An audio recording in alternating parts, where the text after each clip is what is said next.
Why hello there, it's Jason from Rodent Games, and welcome to the first ever devlog for Artificer's Tower, my unique mix of wizard colony sim and tower defense. Today, I'll dive deeper into the recent updates I mentioned on Steam, and talk about some of the development processes and give you a sneak peek of what's coming next.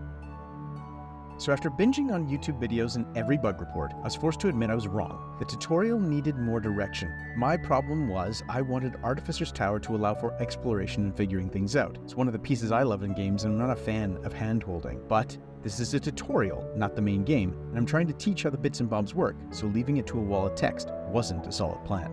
What is the middle ground then? I needed something to point out what next step Marvin was getting at. So back in Illustrator I went to make the fanciest of all the icons, the tutorial pointer. I'm not an artist, but as you can see, Illustrator makes this a simple process.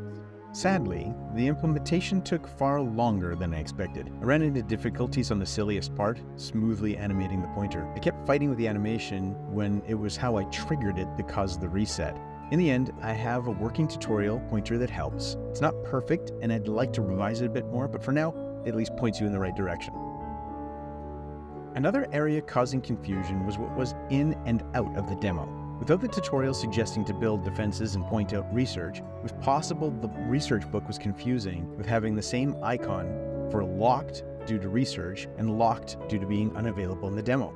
I went back to Illustrator, but this time I ran into a problem as I needed to figure out exactly how I wanted it to look. After playing around in Illustrator, I developed these three ideas. I landed on the Do Not Enter icon, turned it into a scribble version, put it in the book, and placed it everywhere.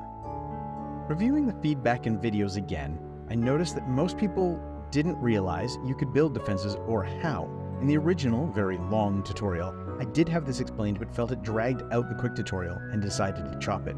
This was a mistake. I've added it back, adjusted it to fit the quick tutorial, and with this and the snide challenge from the Bugbear Shaman, I saw a significant boost in the playtimes, which is encouraging. One thing I've left is rebuilding the tutorial to get players building towers instead of a magical office building by reordering things a bit and giving dimension doors right to the start, but that's a future Jason problem. Something I noticed in the videos that drove me crazy was how hard recipe tooltips were to read when an ingredient was missing. I realized I had a design already using the recipe tooltips with the reddish background and white text, so I gave that a whirl for the rows in the recipe and voila, much easier to read. A tiny change, but my eyes will stop bleeding now. Next up, crafting and orders. I've heard a few times that switching to a keyboard for crafting is painful, and I had some suggestions on how to fix this. I chose to add a plus and minus button beside the craft and minimum quantity amounts, with shift click meaning 5 and control click meaning 10. A small but helpful change was also to default craft one of the selected recipe if no quantity is entered, rather than popping some warning. Orders.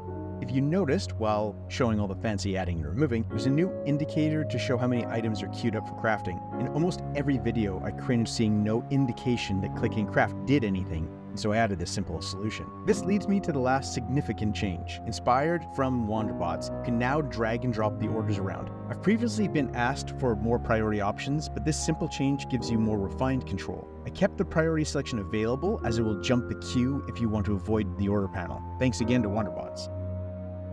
And thanks to everyone who's shared their playthroughs on YouTube and Twitch. Based on all the feedback and noticed friction, I've made at least 100 changes in a few short weeks. Now, if you've played the demo, you may have noticed that there are a lot of rooms that are locked. I wanted to indicate what the future will hold when you play the released version of the game, and what's exciting for me is that all the rooms are now functional. The last room to be designed and added for logic was the lounge. It's working in the full version of the game. Mages can relax the day away in a comfy chair, or really just hang out there for 20 minutes before they get back to work. For the future, I decided to ignore my roadmap and skip ahead because I'm kind of excited to work on more art things. Instead of switching and adding more pieces to the tower defense system, I'm making backdrops. Here's a sneak peek at the concepts inspiring me to model this week. I'm extremely slow at art, so this may take a few weeks. Well, that brings me to the end of my first devlog. I'd love to hear your thoughts, so feel free to leave any comments below. Thanks.